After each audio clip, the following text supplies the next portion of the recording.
Welcome Traveler, I'm free-to-play and I'm a guide for successful free-to-play adventure on Terra. Today we'll discuss how good the newest memory traveler Eltrix really is.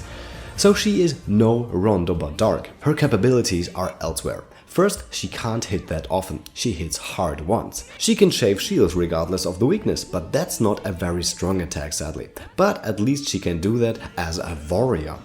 And her ultimate can hit 5 times in total and shaves 5 shields, even if 2 of those attacks hit Axe weakness. But that doesn't hit Dark, so that's a bit sad that not every attack of her does exploit an elemental weakness. Nonetheless, her most powerful skill is her first passive that's only active when she has full HP, and her second activates the barrier, which makes her not lose the full HP, because 75% as a barrier is hard to shed. That second passive is activated every use of 3 BP. That would be good with Rondo's ultimate, but she doesn't need that. She has a skill which gives 2 BP after attacking every enemy with sword. So if you didn't boost that, you have 3 BP at the end of that turn. So that's a staple skill.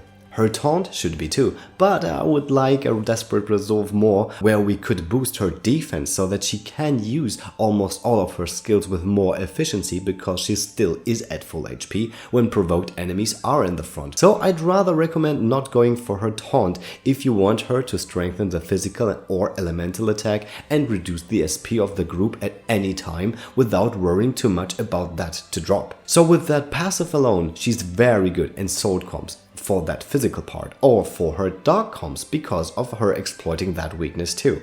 And she's strengthening her own physical attack too, which is boosting the elemental damage she's doing. But in an elemental team where you're strengthening everyone's elemental attack and debuff the opponent's elemental defense and dark resistance, that won't benefit Eltrix at all. So is she really worth considering for an elemental team then? There is also another unit which is capable of supporting the team, and he's free for all, Serenoa, giving elemental teams the possibility to combust the enemy to trigger Frederica's passive without her coming to the front ever, having the possibility to cure himself from defense down debuffs, which Eltrix doesn't, delaying the speed of the enemy, which she can't either. He grants himself a double cast which hits harder than all my other 5 stars in the end, and has an ultimate.